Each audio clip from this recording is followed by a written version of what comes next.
Boa noite, gente. Nós estamos iniciando o mês de outubro. O mês de outubro é o mês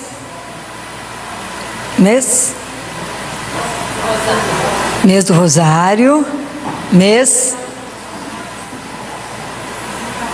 das vocações.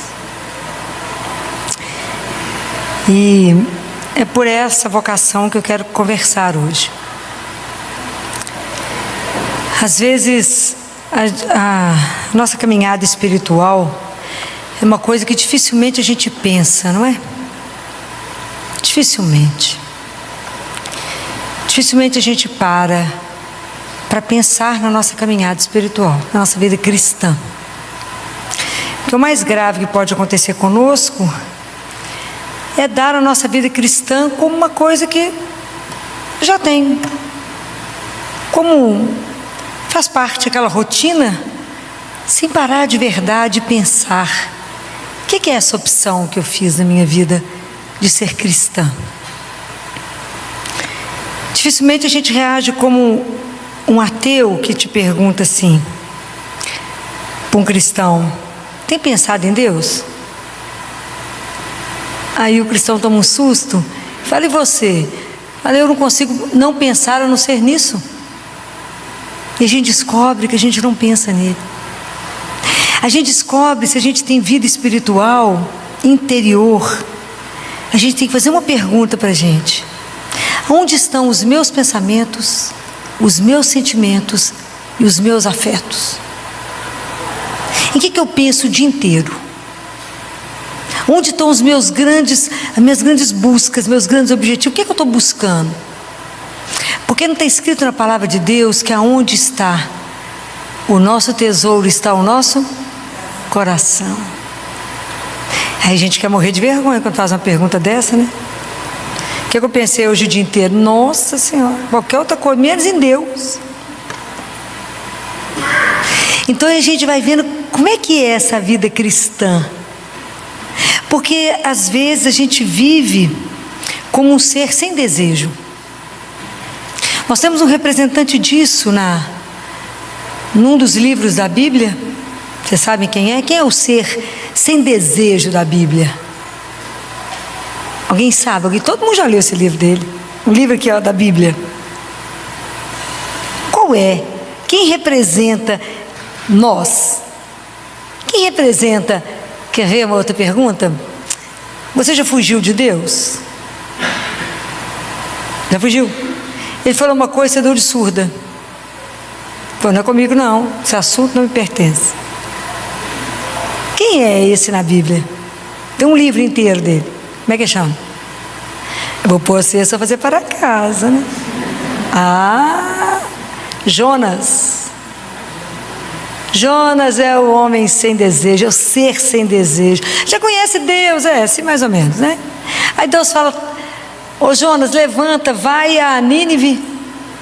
Ele fala: sim, senhor. Aí pega o navio para Tarsis. Achou que estava enganando Deus. Olha a ilusão. Entrou na fila, entrou no navio. Falou: agora está enganando ele. Olha quem que ele achava que estava enganando, Deus. Aí entra no navio, fica lá no porão escondido, vai dormir. Uma tempestade pega o povo no meio do caminho. Aí chega o capitão e acorda ele. Fala: oi, quem é você, meu filho? Quem é você? Olha que interessante. Quem é você? Acorda. Não é possível que nenhuma tempestade te acorda. Vocês sabem qual é a tradução de Jonas? Jonas, a tradução do nome Jonas é pomba. E muitas vezes o que Jonas fez é o que a gente faz: cortou as asas. Porque a gente não pensa na nossa dimensão espiritual. A nossa dimensão espiritual, ela fica escondida debaixo de um tapete. A gente não pensa nisso não. De verdade a gente pensa na nossa caminhada, de como é que eu estou caminhando espiritualmente? Não, a gente não pensa de jeito nenhum. Só quando vocês vêm aqui terça-feira que eu chamo vocês, né? Fora isso passa. Aí eu saio, quando você sai na porta lá, aí então já mudou o assunto, já ligou uma música bacana e tá, esqueceu tudo. E se sacudiu muita cabeça nas curvas, que não lembra nem onde é que teve. É assim, porque não dá raiz. Por que a nossa vida espiritual é assim? Porque precisa que a gente tenha uma coisa que a gente precisa pensar a gente precisa tomar, na verdade, uma coisa que se chama decisão. Tem que ter um querer e eu tenho que decidir. Então o que nos falta é decisão. A gente fica sempre parada, quem sabe, uma hora eu faço isso. Aí quando eles pegam Jonas e falam com ele, quem é você? Qual que é a resposta de Jonas? Já vocês não devem ter lido o livro. Ele fala, eu sou um hebreu. Qual que é a tradução de hebreu? Ele tinha total consciência do que ele era. Eu sou um ser de passagem. Eu sou um passante. Isso é a nossa consciência. Quem é você? Eu sou um ser de passagem. Eu estou aqui de passagem. Mas a gente vive como se aqui fosse eterno, não tivesse consciência nenhuma da nossa caminhada espiritual. É nenhuma.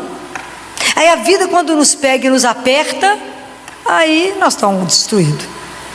Por quê? Porque não nos preparamos para nada. Nós somos ser de passagem. Ele fala, eu sou um hebreu. Ele sabia o que ele era, mas sem desejo. Sem desejo nenhum.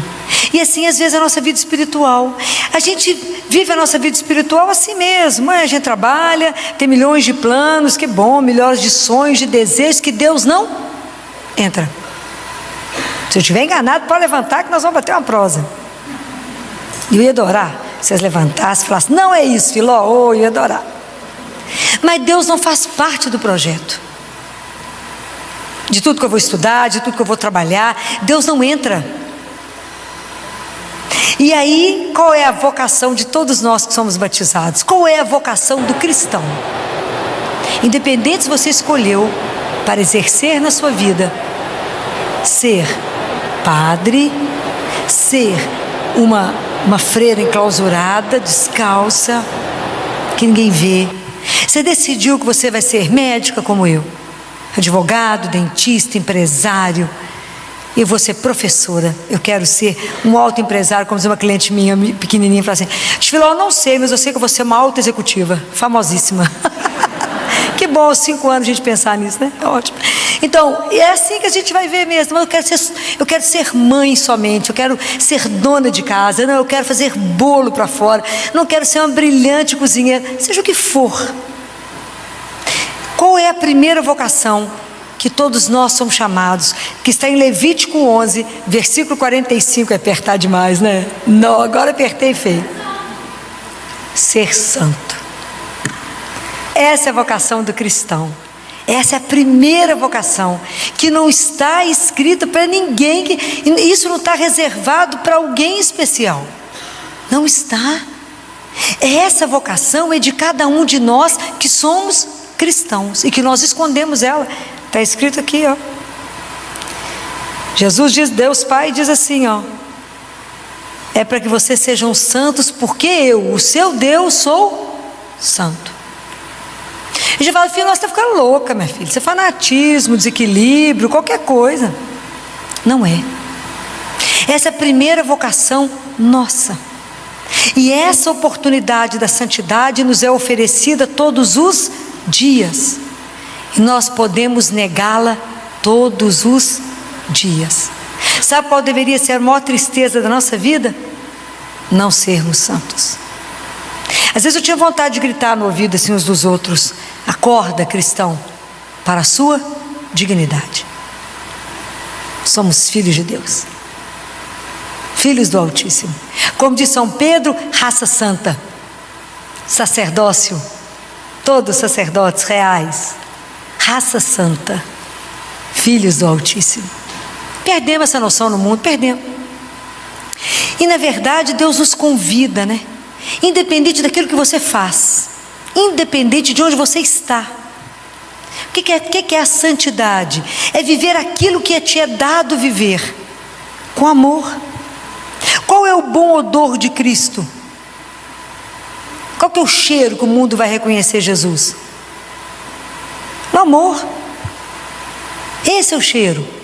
Aonde a gente vive exatamente a sua função de cada dia, na humildade, quer dizer, na consciência que tudo eu faço por causa dele, com ele, porque sem ele, nada, nada. E que eu tenho uma perfeita aceitação da vontade dele na minha vida. Por quê? Por que eu posso aceitar a vontade de Deus de olhos fechados,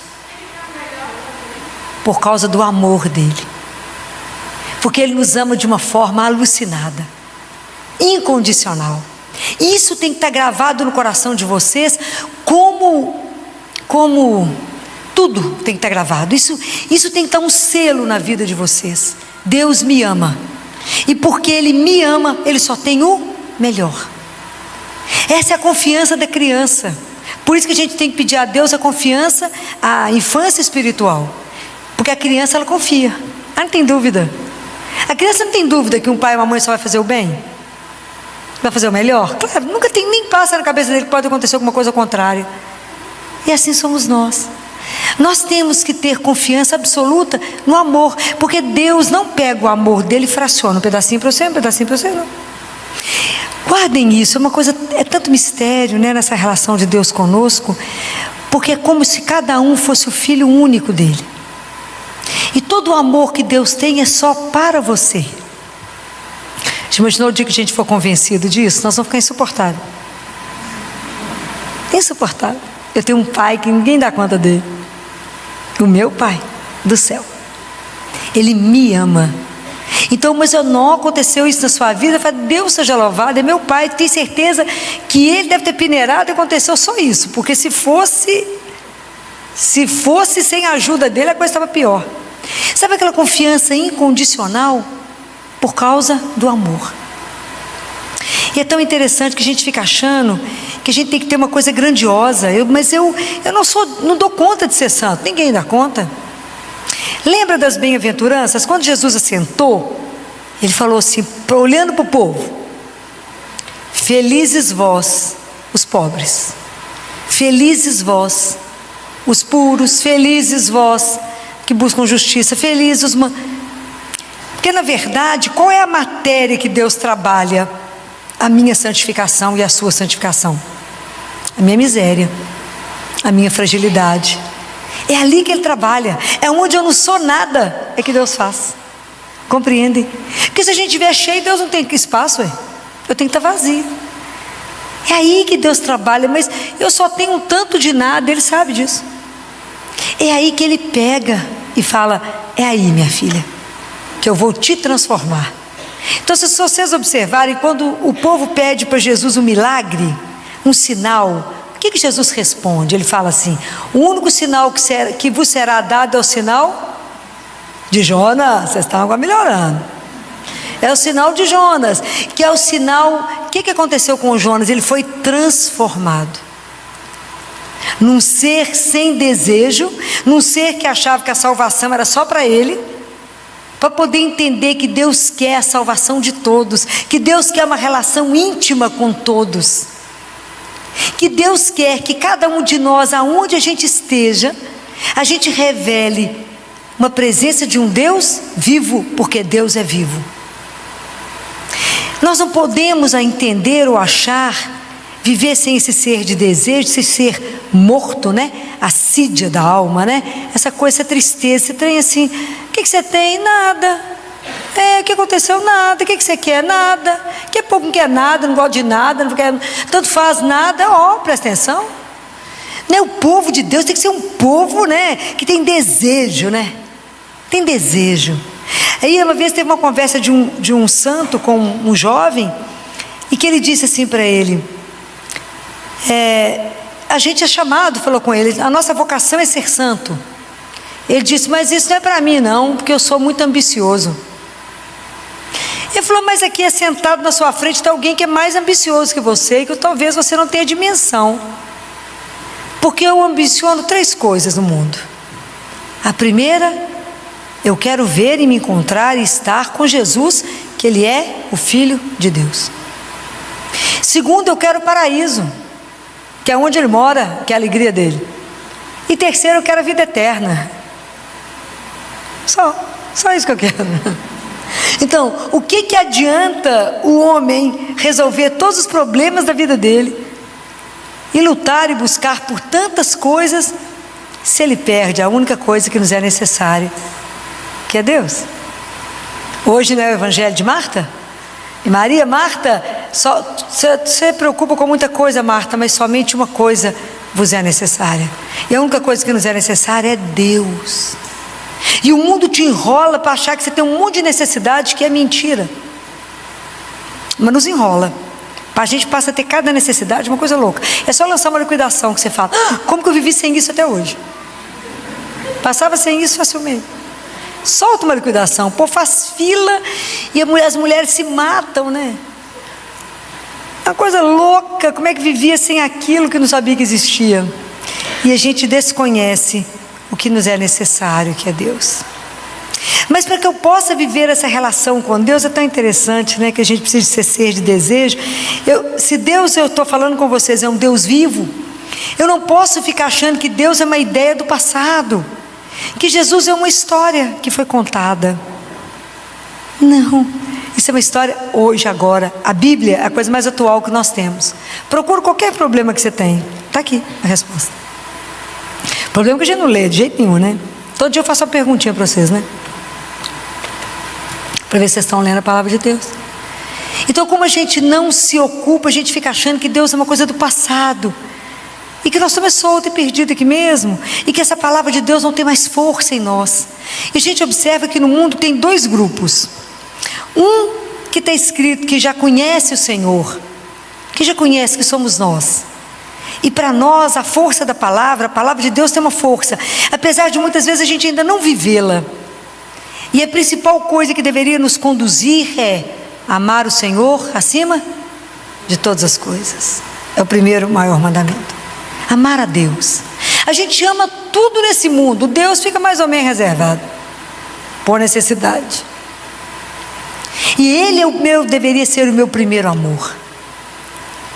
Então é isso, né? Começar amando a Deus acima de todas as coisas, e em tudo querer agradá-lo, em tudo estar atento para o que Ele quer, em tudo procurar fazer a vontade dEle, em tudo ser o filho que Ele sonhou que a gente fosse. Isso Ele precisa de cada um de nós. Nós temos que dar esse testemunho cristão no mundo, porque o outro grupo que existe no mundo é aquele que busca por uma coisa que faz falta, mas não sabe o que é. Que a pessoa que engraçado na minha vida tem uma coisa, me faz falta uma coisa, mas eu não sei o que é. Compra, gasta, viaja o mundo de ponta a ponta, vai e volta, mas tem uma coisa, é um buraco em mim que faz falta, e não sabe que procura por Deus. Para esse grupo está escrito na palavra de Deus assim: buscai e achareis, batei a porta se abrirá. Não é assim? Está tudo escrito, né? A gente que não entende, mas é lindo. Então essa nossa caminhada espiritual, ela é uma decisão diária. Nós temos que decidir que a santidade foi proposta para cada um de nós, e decidir qual é a proposta da minha vida: ser santo. Porque é isso, Filó? É. Mas se eu não posso excluir da minha vida de santidade, da procura por essa caminhada espiritual, a cruz. Não tem jeito. Por quê? Porque na cruz está a morte do pecado. E o maior inimigo da santidade é o pecado. Então nós temos que viver uma luta imensa conosco. Está escrito que o reino de Deus não vai ser sempre uma luta à força. Por quê? Porque o reino de Deus está onde? Dentro de nós. Não é assim? Jesus falou: não fico achando o reino de Deus está aqui ou está ali, porque o reino de Deus está dentro de nós. Para vermos a Deus, a gente precisa morrer. Ninguém viu a Deus a não ser Jesus, não é? Foi quem viu a Deus. Mas para que eu possa começar a trabalhar a santidade, para que eu siga Jesus, o que eu preciso fazer? Nós já falamos disso aqui mais tempo. Eu preciso morrer para mim mesmo, não é assim? Eu preciso vou me despindo, né? Eu vou despojando de mim, para que Deus seja tudo em mim. Então isso é um trabalho. Então é por isso que o reino de Deus é uma luta, é uma força, porque é uma luta interna. Quando a gente fala assim: pelo sinal da Santa Cruz, livrai-nos Deus, nosso Senhor, dos nossos inimigos. Quem são eles? E o que eu sinto? Os nossos maiores inimigos são os internos. É tudo que eu penso, tudo que eu sinto, tudo que eu falo, tudo que está no meu coração. Então são contra eles que eu tenho que lutar. É a dispersão que eu vivo. Acordo de manhã, começo a rezar, a cabeça já está longe. É uma luta. Qual que é a grande dificuldade nossa na vida? O permanecer em Deus. Tudo nos seduz e eu falo com Jesus assim: você espera um pouquinho que eu vou ali. Muda o caminho. Por não dar certo, ele volta para ele meio com aquela carinha assim: voltei. Ele recebe, tadinho, né? Que é uma bondade em pessoa. A gente vive trocando ele, traindo por 20 moedas ou por menos que 20 moedas. Porque a gente não se convence que a santidade é um convite para cada um de nós. E aceitar isso, como é que eu sei qual que é a minha cruz de cada dia? Pensa, qual que é a coisa mais difícil que você vive a cada dia? Aquilo que é mais difícil de você viver, aquela é a cruz da sua santidade. Aí você abraça ela bastante e fala: ela que me leva para o céu, vem cá, amiga. Abraça com amor. É na sua dificuldade, é no seu pecado, nas nossas imperfeições, é lá. É na dificuldade de viver com o defeito do irmão, é lá que eu tenho que conviver com o outro que é difícil. Abraça, fala: Jesus, me ajuda, porque é aqui, meu amigo, que eu quero trabalhar a minha santidade, é aqui. Às vezes é nas coisas pequenas que a gente não imagina que Deus está nos pedindo. Às vezes a gente acha que é algo grandioso, né? Não, é lá no pequeno. Já falei com vocês, o caminho com o Senhor é um caminho que ninguém vê. É você cumprir todos os dias com amor aquilo que Ele te convidou a viver. Em tudo falar, dai graças. Em tudo falar, obrigado por me permitir. Quando eu penso naquela mãe que eu contei para vocês, aquele menino que foi batizado, lembra da Mônica? Semana passada ele foi embora para casa, né, gente? Porque ele teve morto e voltou, né? E ela falava comigo: doutora Filó, a senhora imagina, eu sou escolhida para ser a mãe dessa criança com essa síndrome tão grave. Eu sou escolhida, doutora. A ninguém ele escolheu a mim, doutora. Pode imaginar que privilégio eu tenho? Qualquer um de nós que olhasse a criança ia falar: essa mulher é louca. E ela tinha uma alegria dentro dela. Nunca vai andar, porta não, nunca vai falar, problema nenhum. Doutor, ele é meu, doutor, que alegria, esse menino é meu. É igualzinho a gente reage. Qualquer coisa que acontece, fala: por que comigo? Eu não mereço, Senhor. Não é assim? A culpa de tudo é para Ele. Então hoje, quando eu vi que era outubro, que era mês das vocações, eu precisava provocá-los, porque eu preciso me provocar. Nós não podemos ficar em parque de estacionamento espiritual. Eu tenho que estar a caminho. A minha vida espiritual tem que me provocar. Eu não posso ser como aquele jovem rico que chegou perto de Jesus e falou com ele: mestre, o que eu faço para ter a vida eterna? Jesus falou: cumpre os mandamentos. Ele falou: mas eu estou fazendo tudo. E Jesus sabia que ele estava fazendo tudo. Jesus falou: então agora vende tudo que você tem e me segue. Ele não deu conta, porque a segurança dele estava tanto naquilo que ele tinha, que ele não deu conta de abrir mão daquilo para viver a aventura de viver a confiança absoluta em Deus. Ele não conseguiu colocar a confiança dele em Jesus. E às vezes na nossa vida Deus nos convida para uma coisa e fala com ele: não estou escutando, não é comigo. Fulano vai ali, não é comigo esse assunto. E a gente não percebe, igual Jonas, que eu recusar ouvir, eu causo tempestade em mim mesmo e ao redor. Jonas fez uma tempestade no mar, até ele assumir que era ele que não estava fugindo de Deus. Não vamos fugir dessa nossa parte espiritual. Vamos começar a procurar olhar para as coisas do alto. Como disse um sacerdote quando eu fui confessar: olha para cima, Filó, e somente para cima. Então o dia inteiro eu falo comigo: Filó, olha para cima. Olha para cima. Busca as coisas do alto. Fica atenta em todos os momentos aquilo que Deus te chama. Lembra que a nossa vocação é de sermos santos aos olhos de Deus. É viver a vontade dEle em tudo. É viver com amor aquilo que Ele pediu que eu vivesse. A gente fica achando: Filó, mas esse assunto é muito difícil para nós. Não é não. Pois Ele que fez a proposta, tudo que Deus propõe, Ele que vai nos ajudar a fazer. Por que nós já descobrimos que nós não damos conta de nada sem Ele? Não é? Quem sou eu? Sou capaz de alguma coisa? Não. Mas eu sou capaz de tomar uma decisão. Eu tenho que ter um querer. Porque a nossa vida espiritual é o encontro da graça com a nossa liberdade. A gente pode sair daqui e falar, eu nunca mais quero esse assunto, mas eu posso falar, eu quero, Senhor, ser santo, trabalhe em mim. É diferente. Então eu tenho que pensar na minha vida espiritual e falar, nossa, Senhor, minha vida espiritual é um nada. Eu me contento, eu ainda não sei viver a fé com a minha vida. Eu dissocio. A fé é só o dia que eu vou na igreja. E a minha vida é como se ela caminhasse à parte. Não pode. Tudo na minha vida tem que estar pautado porque eu tenho Deus como Senhor da minha vida. Isso será completamente diferente. Sua forma de pensar, sua forma de agir, sua forma de viver é completamente diferente. Porque eu estou na presença de Deus. Não é assim que ele fala para Abraão? Anda na minha presença. Isso é íntegro. Tomar a consciência cada dia que eu levanto que eu estou na presença de Deus. O que você vai fazer de errado? Você está na presença de Deus. Nos falta essa consciência. Nos falta a consciência de que Deus caminha conosco. Senhor, eu quero responder o que o Senhor escreveu aqui em Levítico. Eu quero ser santa, porque eu quero ir para o céu.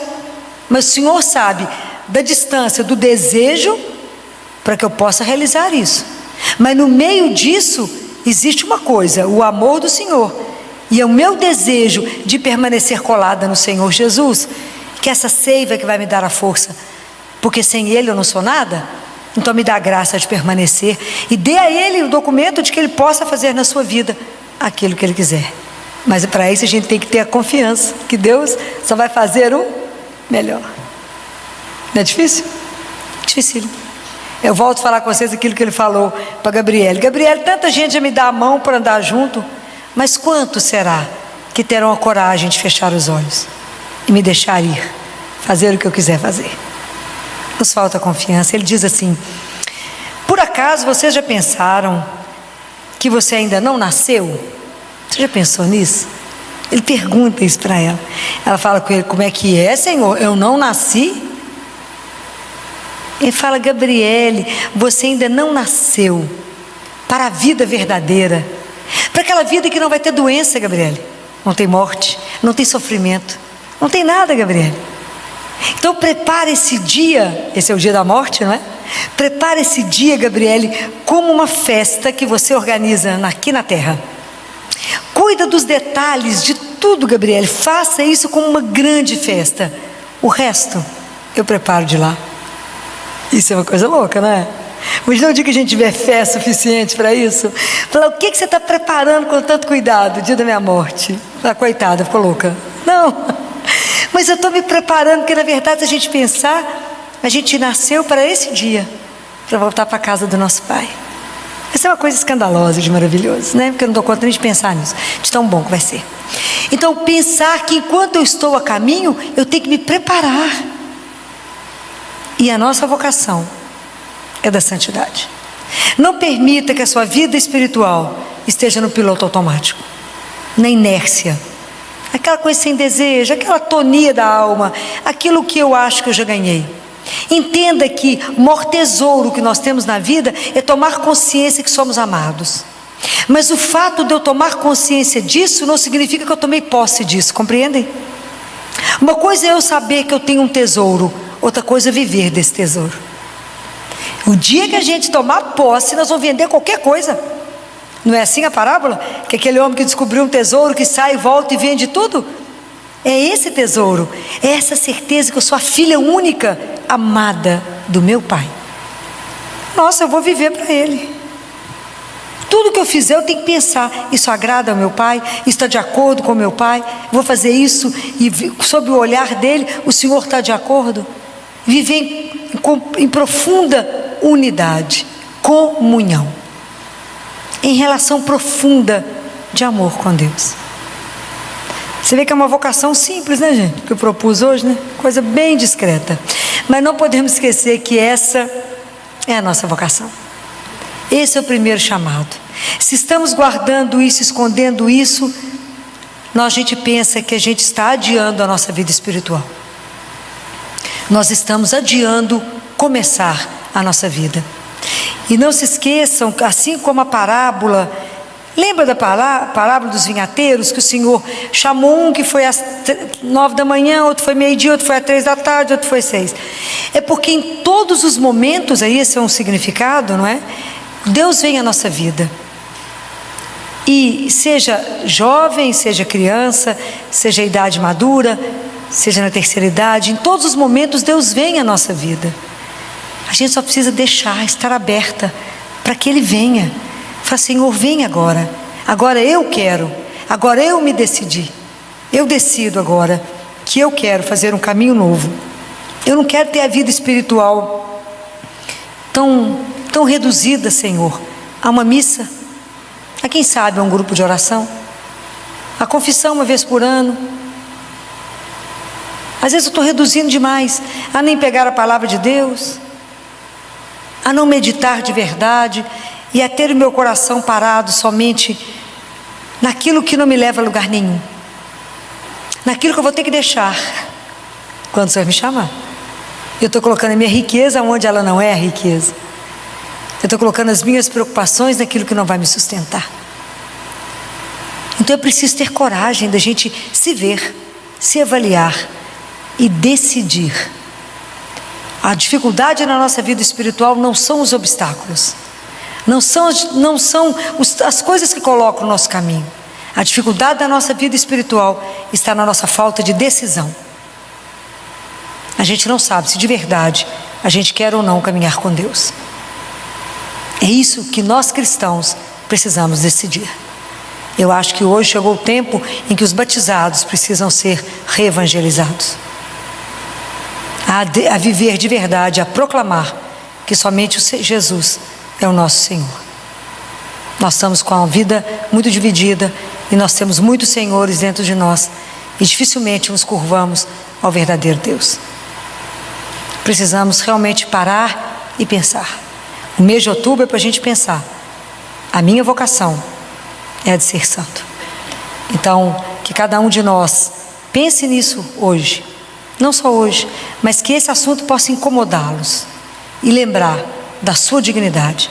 Que às vezes você não está andando e não está vivendo com a dignidade que esse nome te faz. E que Deus permita que o nosso processo de santificação, que teve início no nosso batismo começou o nosso processo de santificação, não seja interrompido, mas que por intercessão de Nossa Senhora, nossa Mãe, esse processo seja um contínuo até o momento da gente sair daqui, abrir a porta e voltar para a casa do nosso Pai. Que Nossa Senhora, que a nossa Mãe, interceda por nós, junto a Deus, e que nos forme os santos de Deus. Louvado seja nosso Senhor Jesus Cristo. Para sempre seja louvado. A devoção à Sagrada Face, ela começou exatamente na paixão de Jesus, né? Se a gente lembrar Lucas 22, nós vamos ver um trecho do filme do Mel Gibson, né? Que tem dois grandes momentos. O momento que que Pedro nega Jesus, né? Jesus que ele bate em Jesus sofre demais, tudo aquilo. E naquele momento quando Jesus olha para Pedro, naquele encontro, naquele olhar, é quando Pedro é convertido e que ele chora amargamente. E logo depois, Jesus é levado, depois daquele momento, eles assentam Jesus, cobre o rosto dele com um pano e vão batendo mais no rosto dele e fala: profetiza, quem é que está te batendo? Então a devoção à Sagrada Face é a gente tirar esse véu, né? Nós vamos reparar, desde o beijo de Judas, né? Até tudo isso que foi feito na paixão. Então tem esse momento teológico, está escrito na palavra, e depois vou mostrar para vocês quando Jesus apareceu ele pediu a duas monjas. E é tão interessante que Pedro foi quem negou. E as duas monjas, vocês vão ver os nomes delas, Santa Maria de São Pedro e Maria Pierina, todas duas têm no nome a raiz Pedro. Foi Pedro que negou? São duas que irão fazer a devoção à Sagrada Face de Jesus, né? E aí existem as promessas de Jesus, né? De quem olhar para a Sagrada Face será convertido. Então o primeiro pedido oficial de Jesus, imagina, foi em 1846, nós estamos em 2023 e muita gente não conhece a festa da Sagrada Face, né? Que isso é um pedido de Jesus. E é tão interessante porque essa Carmelita Maria de São Pedro de Tours, quando ela recebe esse pedido de Jesus, Jesus fala com ela: a França tornou-se infiel aos olhos de meu pai e provoca a sua ira. Oferecei-lhe, pois, a face de seu filho, no qual põe toda a sua complacência, para atrair sobre a França a sua misericórdia, senão ela será castigada. Nessa época de Santa Maria de São Pedro, foi realizado então confrarias. Existia um senhor que se chamava Leon de Pompe, que ele era um viúvo, e ele começou a montar em várias casas a devoção à Sagrada Face, conforme Jesus havia solicitado. E uma das pessoas que seguia era o pai de Santa Teresinha. Então Santa Teresinha se chama Santa Teresinha do Menino Jesus da Sagrada Face, né? Você vê que tudo tem uma história, né? E a família dela já era seguidora, né? Por isso que Santa Teresinha falava que não era difícil ser santa na casa dela, porque os pais eram santos, né? Então essa devoção começou na França, que nessa época era o véu de Verônica, né? Porque quando Jesus está no caminho do Calvário, depois que ele apanha, né? Depois que a gente observa essa uma outra foto que eu vou mostrar para vocês, tudo que Isaías falou mais de 500 anos antes, né? Aquela face desfigurada, e que Verônica, claro que o nome dela não é Verônica, né? Aquela mulher que atravessa, pega um pano e seca o rosto de Jesus. Verônica porque ícone verdadeiro, vero de verdadeiro, ícone. Então aparece o rosto de Jesus, né? O nome dela não é Verônica. Então esse pano está em Roma, lá no Vaticano, uma vez por ano. Isso é mostrado, né? Há uma lenda que foi roubado e que hoje em dia está com os monges capuchinhos. Então a gente não sabe aonde está, mas sabe que esse pano existe, uma vez por ano ele é revelado. Então, volta uma aqui para mim, por gentileza. Então Jesus fala que a contemplação do divino rosto é o meio mais fácil e eficaz de conhecer a nosso Senhor e merecer, como se fosse de imediato, o seu amor. Ele fala: quem me contempla, me consola. O próximo, por favor. Então, se vocês olharem essa foto aqui, que é a foto do Santo Sudário, vocês vão olhar aqui o lado direito de Jesus, o olho dele é para dentro, porque ele foi perfurado. E ele foi perfurado na hora da coroação de espinhos. O nariz de Jesus está quebrado. O lado direito dele, a barba está arrancada e o bigode também arrancado. Fora o tanto que estava inchado o rosto, porque vocês viram naquela cena o quanto que ele recebeu de tapas, de bofetões, de escarros. Esse rosto dele estava completamente, estava todo deformado, né? Então, você imagina, foi 1848 que Santa Maria de São Pedro recebeu. Tudo de Jesus é tudo tão lento, que é uma resistência humana imensa, né? Só em 4 de junho de 1906 que o cardeal, em nome do Papa São Paulo, mandou para as irmãs Carmelitas de Lisieux. Vocês sabem que todas as irmãs de Santa Teresinha foram freiras, né? Todas as irmãs de Santa Teresinha. Lisieux, cidade de Santa Teresinha. E referindo-se à face da autoria da Madre Genoveva, e fala que o padre deseja que essa imagem seja distribuída por todas as famílias cristãs, né? E recomendar a propagação do seu culto, né? Pedindo aos bispos e aos padres que encaminhasse isso e que todo mundo se tornasse propagador. Vocês imaginam? Isso foi em 1906, nós estamos em 2023. Se vocês perguntarem a grande maioria dos católicos, eles não sabem que existe essa festa, que foi por um pedido dele. O próximo. Então, pode passar o outro, fazendo favor. Então, o Papa Pio XI falou: em toda casa, em toda igreja, que haja um quadro da Sagrada Face de Jesus. Quantas casas vocês conhecem que tem a Sagrada Face de Jesus? Isso é um pedido do Papa Pio XI. Há quanto tempo e quanta coisa o Senhor promete nisso, né? O próximo. Então, à vista do que está exposto, né, Deus vê que esse mundo, né, de hoje está angustiado como nunca. Volte a procurar a face de seu Filho, divina fonte da verdadeira paz. Hoje eu estava atendendo uma criança, filha de uma psiquiatra, e ela falou comigo: Filó, eu nunca trabalhei tanto como eu estou trabalhando nesse carnaval, com tanta gente querendo. Ela trabalha naquela clínica da Mangabeiras. É a quantidade de gente que eu estou indo lá medicar que querem suicidar.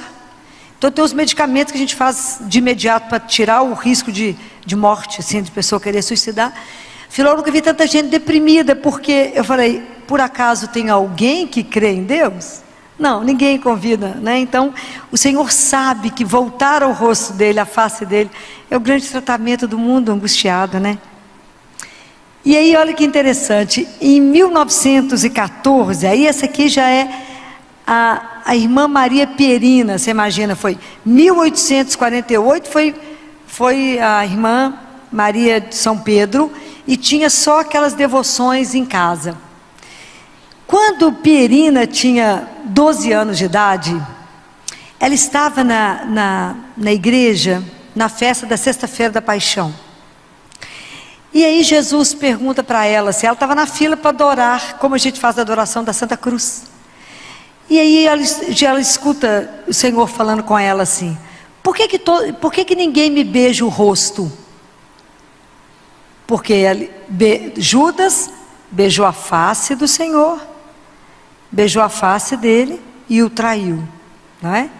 Durante a Santa Ceia, a primeira pessoa que Jesus molha o pão e dá é para Judas. Judas dá o beijo e sai para trair.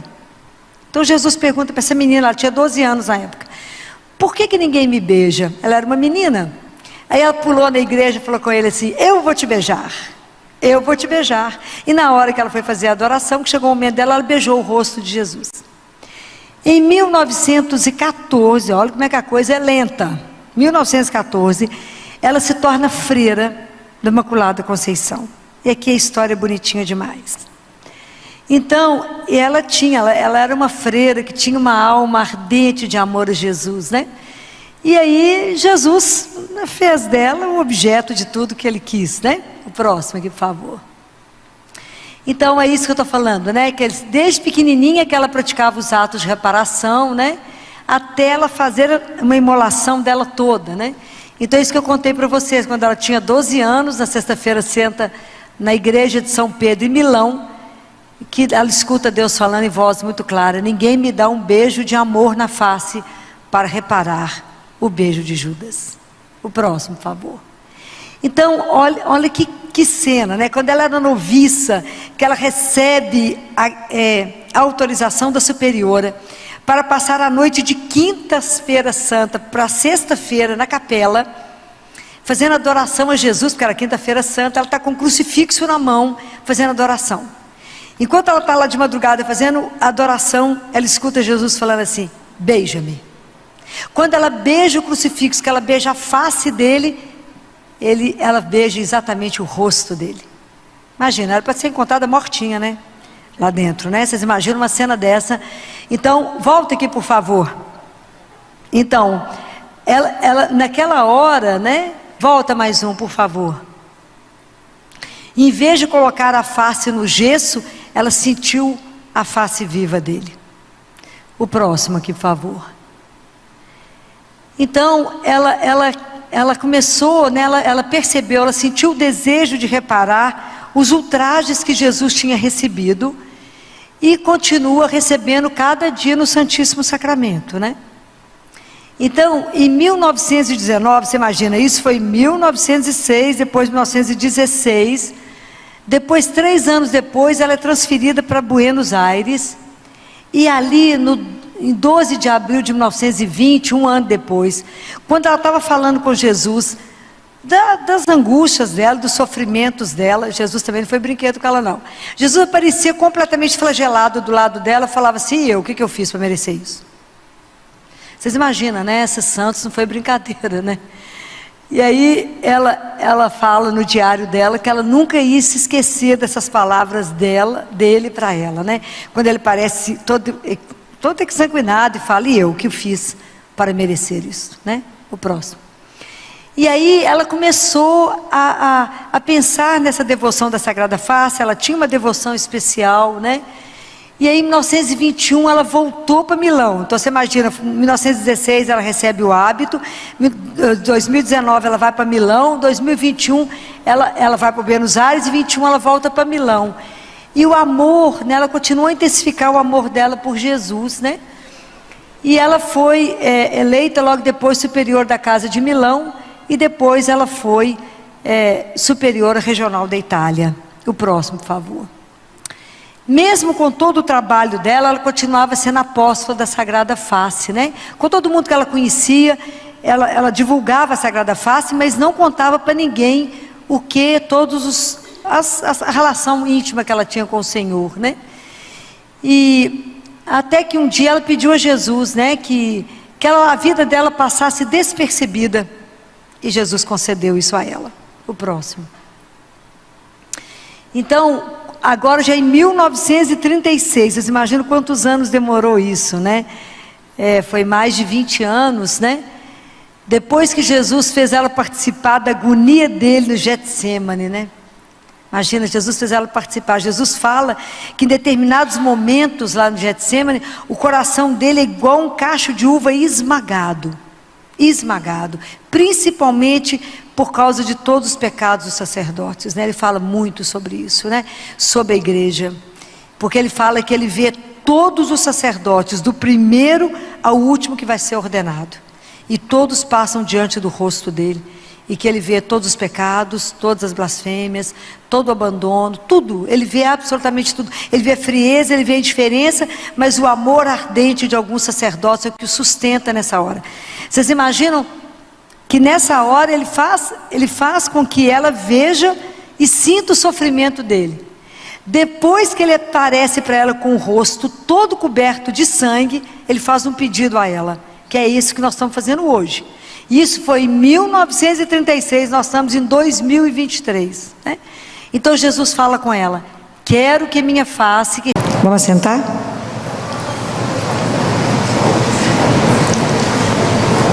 Sábado nós celebramos o quê?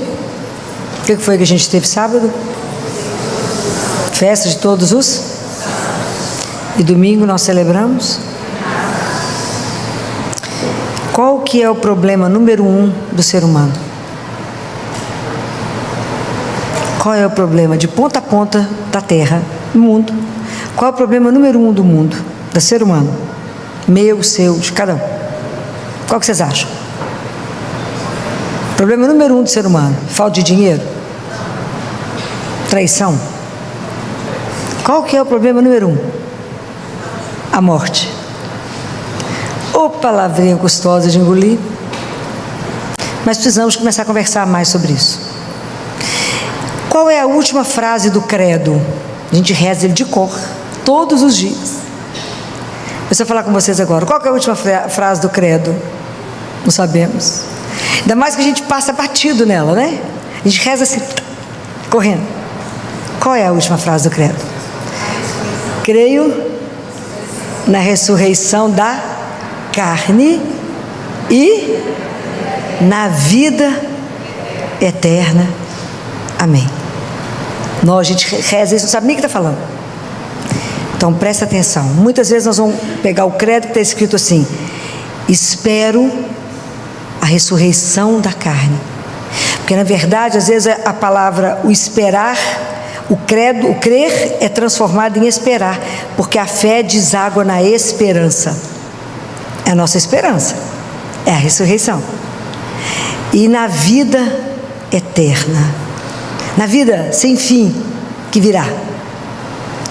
E eu pergunto para vocês: crê de verdade nisso? Você já pensou sobre isso? De verdade? Que esse corpo será te dado de volta? Você acredita nisso de verdade?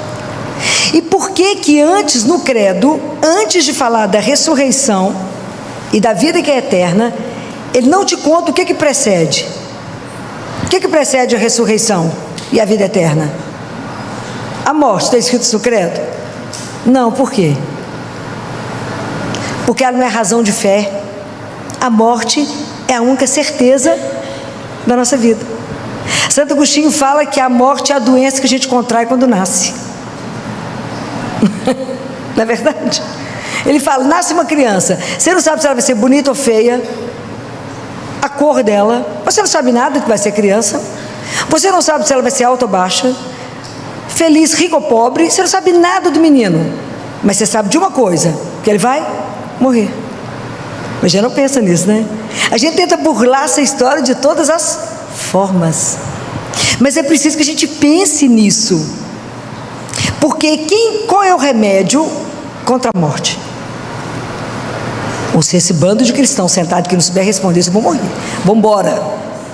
Qual é o remédio contra a morte, gente? Qual é o remédio contra a morte? Vocês têm que saber pregar isso. Nós somos cristãos. A evangelização não é só minha, é de todo mundo que foi batizado.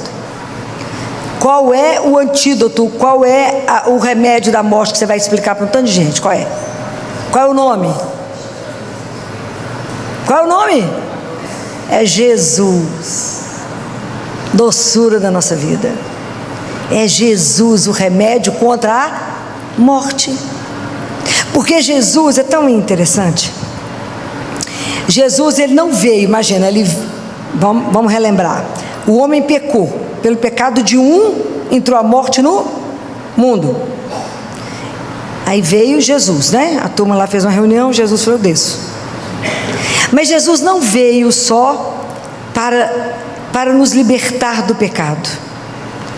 Ele não veio só para isso. O que Jesus fez para nós além disso? Além disso, além de ter nos livrado do pecado, né? nos libertar do pecado, nos tirar do reino das trevas, nos transferir para o reino de luz, que é o reino de Deus. O que mais que Jesus deu para nós, que é uma coisa sem tamanho, sem preço? Venceu a morte, ok, mas o que Ele nos deu?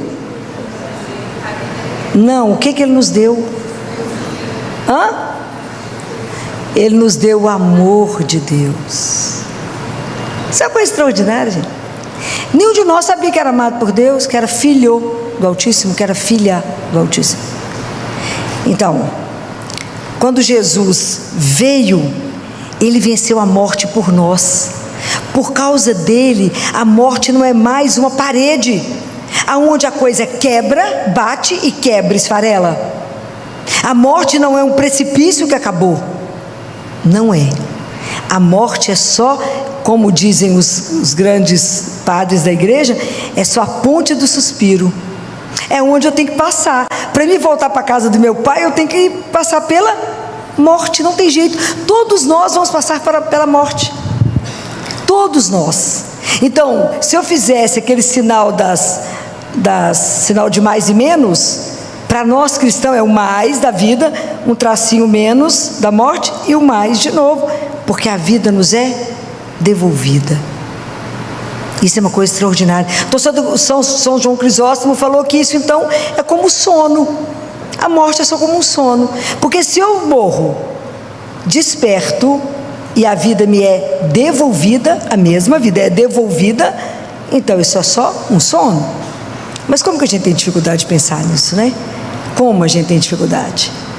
Porque Jesus, quando morre, Ele morre numa morte de cruz, que foi uma morte não só para expiar, mas foi uma morte pelo ódio.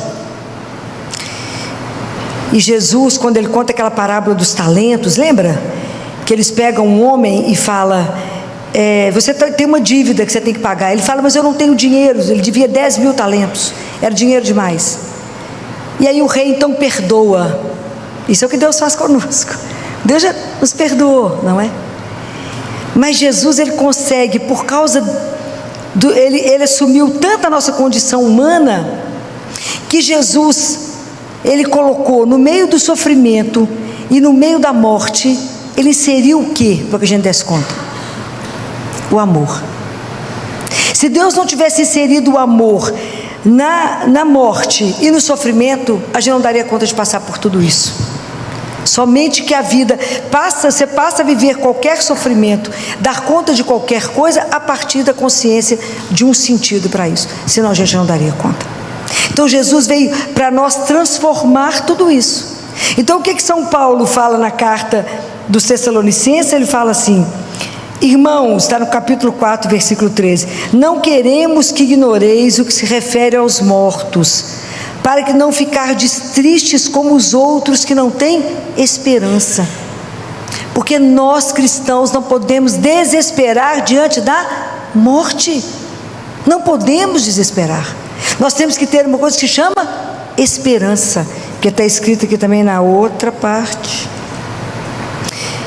Que quando a gente atravessar, está escrito em Apocalipse 21, capítulo 4, Ele enxugará toda lágrima de seus olhos, pois nunca mais haverá morte, nem luto, nem clamor, e nem dor haverá mais.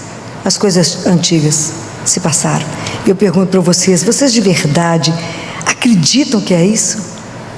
De verdade vocês acreditam? São Paulo fala, o capítulo 15 de Coríntios, capítulo 15 de Coríntios, é só sobre ressurreição, depois vocês quiserem ler, ele só fala sobre isso. Então ele fala assim: a esperança nossa é com a ressurreição. A gente é semeado corruptível na morte, quando morremos, e a gente ressuscita incorruptível. A gente é semeado desprezível, a gente ressuscita reluzente de glória.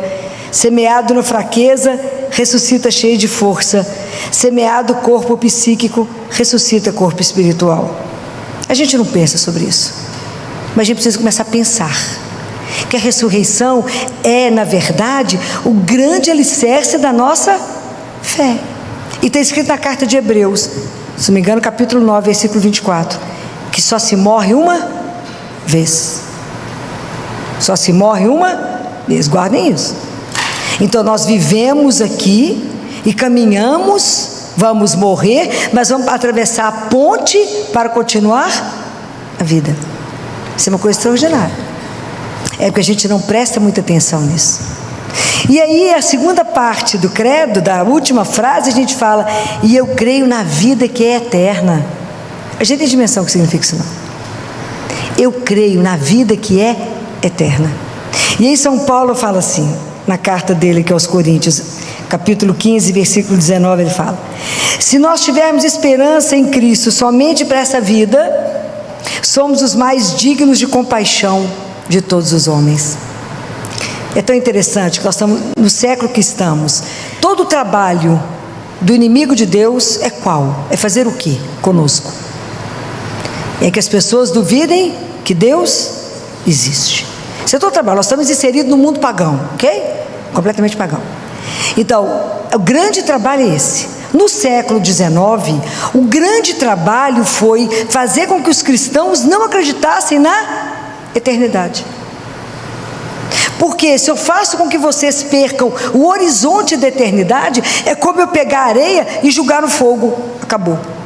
Aí a fé vai diminuindo, e vocês vão vivendo aquela vida mais ou menos, porque a alegria que a gente deveria ter diante dessas promessas de Deus, que a vida não encerra, nós morremos de medo, somos tímidos na fé. Quando vocês já ouviram uma palestra sobre vida eterna, sobre ressurreição? Alguém já contou isso para vocês? Não, não se fala. Mas isso é real. Essa é a certeza da nossa vida.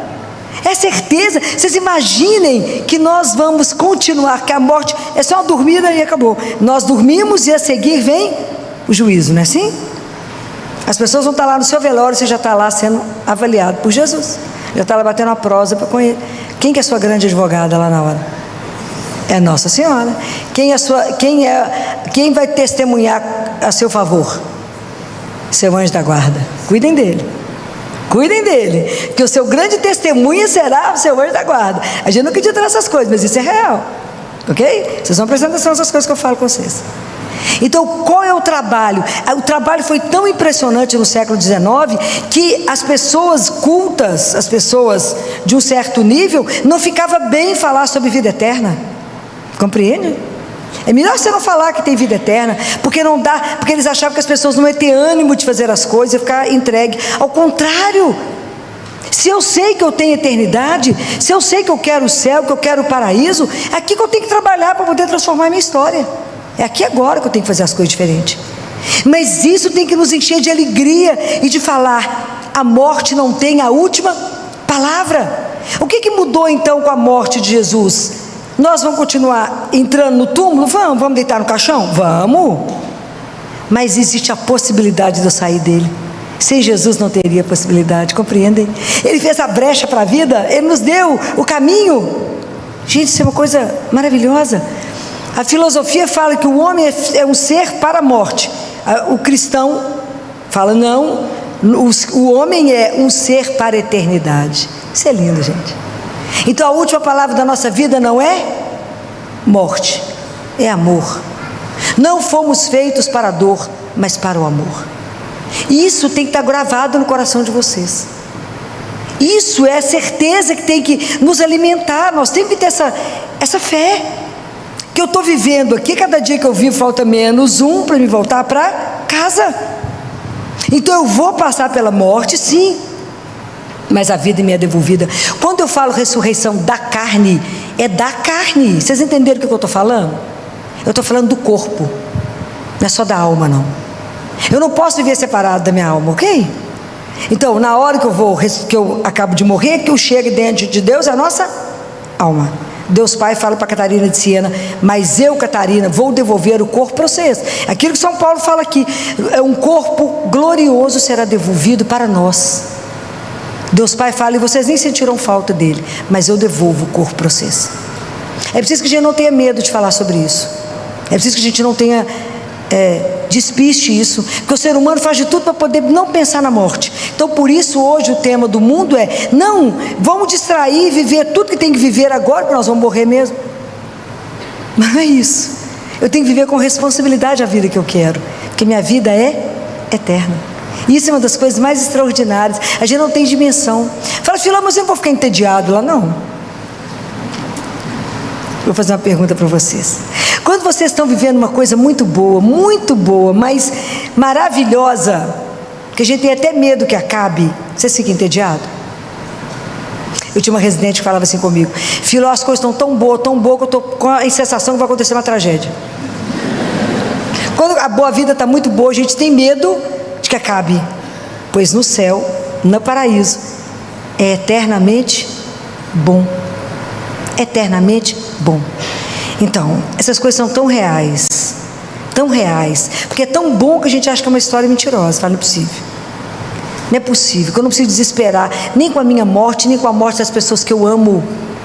Eu não preciso desesperar, porque eu irei revê-lo. Você crê nisso? Fala, Filó, mais ou menos acredito nessas histórias suas, mas vou provar para vocês que eu não estou errado. Eu já falei demais para vocês desse livro, né? Aos sacerdotes, os filhos prediletos de Maria. Quem tem? Então vocês aproveitem, porque eu peguei tudo que está marcadinho de fininho aqui. Foi o que Nossa Senhora falou no dia 1º, sobre o dia 1º de novembro ou o dia 2 de novembro, finados ao dia de Todos os Santos. Então vocês podem ler que tem coisas aqui maravilhosas. Então eu vou resumir, claro, para vocês. E ela fala uma coisa linda, que ela fala assim, peça-me a intercessão dos santos.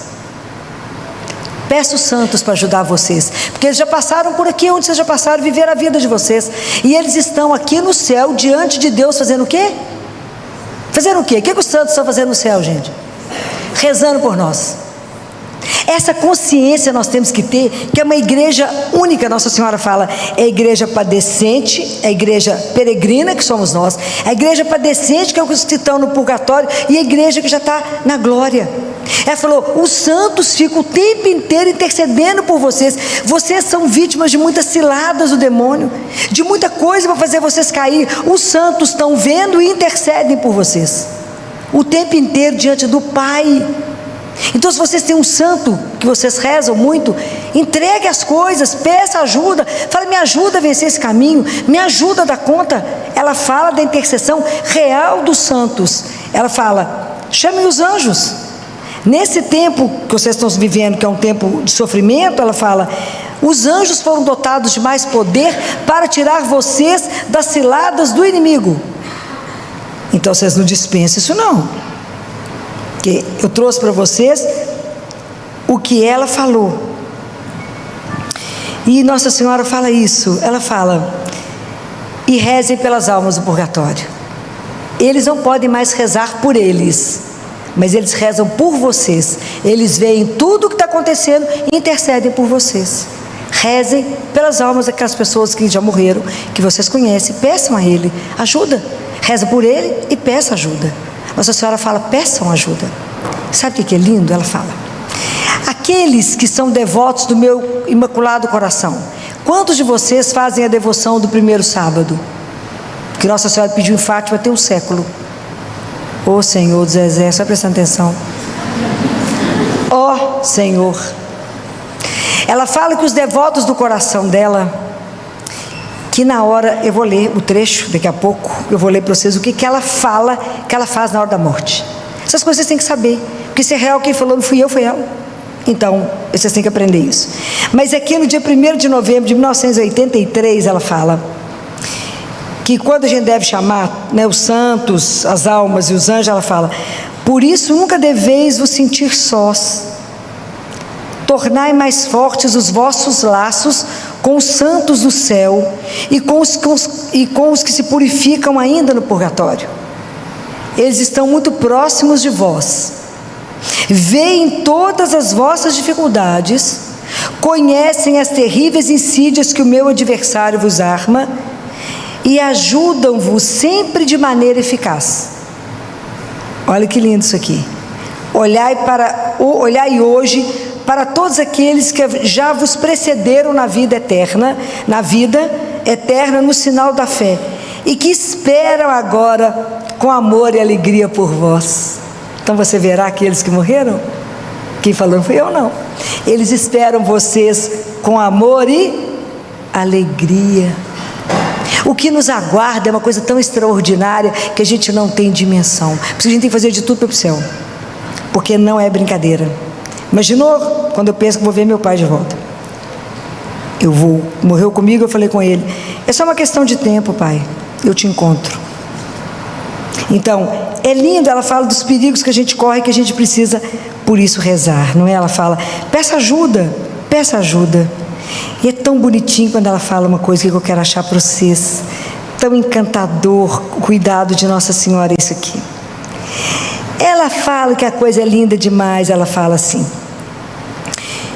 quando a gente morrer, aqueles que são devotos do Imaculado Coração dela, pensa nisso, vocês vão começar a ser devotos a partir de agora.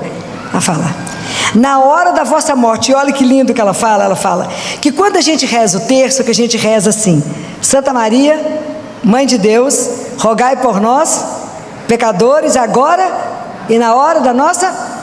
A gente reza, não presta atenção no que fala, não. Aí ela fala, esta é uma invocação que eu escuto com grande alegria, e é sempre atendida por mim. Então ela fala, se como mãe estou ao lado de cada um dos meus filhos, na hora da morte, estou particularmente junto de vós, que sempre vivestes por meio da vossa consagração, no refúgio do meu coração imaculado. E ela vai falar, na hora da vossa morte, estou perto de vós, com o esplendor do meu corpo glorioso. Deve ser uma coisa de louco, né, já? Beleza de Nossa Senhora deve ser algo da gente, tanto que alguns que viram ela, principalmente lá em Lourdes, lá em Nossa Senhora de... Não é de Lourdes, né? É lá na França, mas eu esqueci agora qual que é a da... esqueci o nome, é Melanie e o rapaz. O pessoal falou que você não vai casar, e falava, depois de ter visto ela, não. Conseguiu. Depois que ele viu Nossa Senhora, conseguiu pensar em outra mulher. Aí Nossa Senhora falou, na hora da vossa morte, vocês que são os meus devotos, estou perto de vós, com o esplendor do meu corpo glorioso, acolho as vossas almas nos meus braços maternos. Tenho que tirar de vocês o medo da morte. Eu acolho vocês, nós vamos para o colo da mãe. E aí ela fala, e levo-os diante do meu filho Jesus, para o seu juízo particular. Por isso que ela é nossa advogada. E olha aqui, ela fala, pensai como deve ser alegre o encontro com Jesus para aquelas almas que lhe são apresentadas pela própria mãe. Você imagina, ela vai chegar e falar, Jesus aqui é Filó, vivia ela agarrada. Ela fala, porque eu as cubro com a minha beleza, olha a promessa, eu as cubro com a minha beleza, dou-lhes o perfume da minha santidade, o candor da minha pureza, a cândida veste da minha caridade. Agora presta atenção na coisa mais bonitinha, isso é coisa de mãe. E se ficou alguma mancha, eu passo a mão. Né? Mãe não arruma filha assim? Põe o dedo e limpa? Ela falou que faz a mesma coisa. Eu passo com a minha mão materna para apagar e vos dar aquele esplendor que vos permite entrar na eterna bem-aventurança do paraíso. Nossa Senhora é um escândalo para nos ajudar. Está tudo escrito, que eu não inventei nadinha na palavra. Mas eu tinha que trazer isso para vocês, porque vocês não conhecem nada. Estou falando mentira? Não. Muitos de vocês têm esses livros em casa, mas não leem. Estou falando mentira? Estou não. Esse aqui que ela fala é no 2 de novembro de 1992. Aproveita, leiam essas coisas que eu falo com vocês. Depois eu posso até deixar... Não, vocês podem olhar lá atrás, no índice, você procura por ano e procura 1 de novembro e 2 de novembro. E leiam a beleza do que ela falou. Nós vamos estar nos braços dela e ela nos leva até... Jesus intercede por nós. Nós não temos dimensão do que nos aguarda. Por isso que a gente olha para a morte com cara feia. A gente tem medo dela. Claro que a gente tem. Ninguém quer falar na morte. Por que a gente não fala da vida eterna? Por que a gente tem amor a tudo isso? Eu não tenho medo da morte porque eu não tenho medo da vida. Eu quero a vida. Se eu tenho que passar pela morte para continuar o caminho, se é esse o caminho que a gente tem que passar, vamos passar. Mas não com medo. Na certeza que eu não vou sozinha. Que até lá Ele vai comigo e vai nos levar para ficar com Ele. E isso que não pode nos perturbar.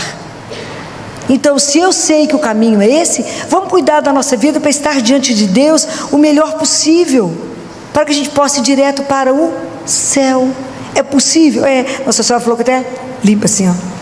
O que não está bom, ela passa a mãozinha dela de mãe. Imagina que coisa escandalosa vai ser isso. Essas coisas são verdadeiras, estão aqui nesse livro.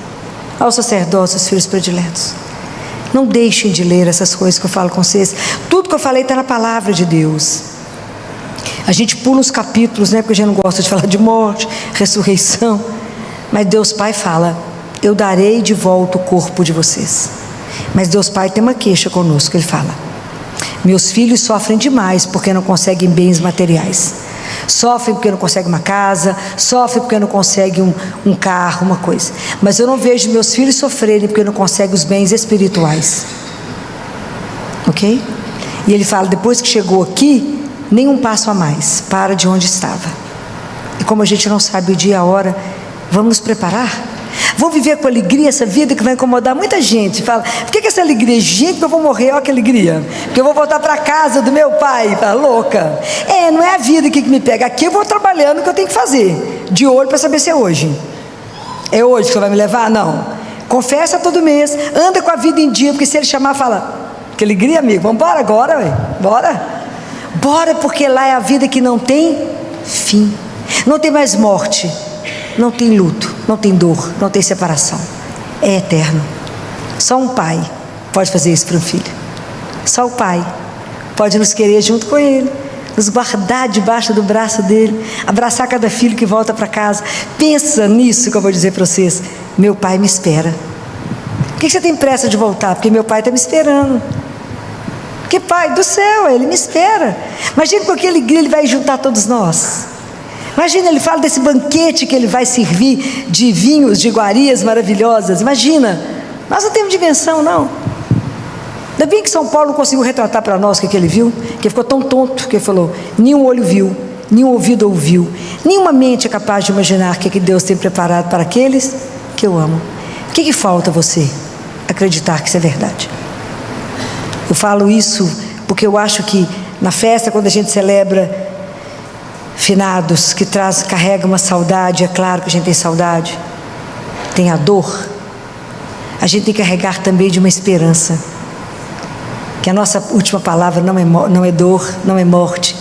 Somos feitos não para a dor, mas para o amor, não para a morte, mas para a ressurreição.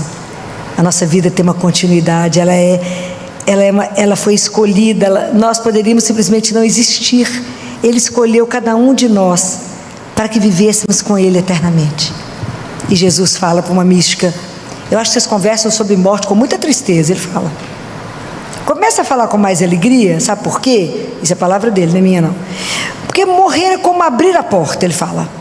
Quando você abre a porta, sou eu que estou do outro lado. Falei, bem, a gente já toma um susto, mas Eu que estou do outro lado. Então por que vocês têm medo? Compreendem? Hoje eu falo essas coisas para que vocês comecem a pensar um pouco mais. Comece a pensar. Como é que eu estou se Ele me chamar hoje? Será que eu estou preparado para estar diante dEle? Então se prepare para esse grande encontro. Ele é real. Nós vamos ver Mãe do Céu, nós vamos ver Jesus, Ele vai nos levar ao Pai. Nós vamos ver tantos santos. Vocês têm curiosidade? Eu tenho vontade de ver um tanto. Eu tenho um monte de coisa para conversar com tanto. Vocês têm, não? Eu tenho um monte de coisa. Então, a gente precisa pensar nisso, que isso é de verdade. Fomos feitos para a eternidade. Então, que nada possa tremer o seu coração. Nada pode te abalar diante de uma notícia de uma morte sua, que você vai ter uma doença grave, ou a notícia de uma morte, ou doença de alguém que você ama, porque você fala, mas nós vamos encontrar. Santo Agostinho diz, todo relacionamento que você tiver aqui de amor, como você tem com a sua esposa, lá será melhor. Não que casará de novo, mas ele será planificado, ele será espiritualizado. Compreendem?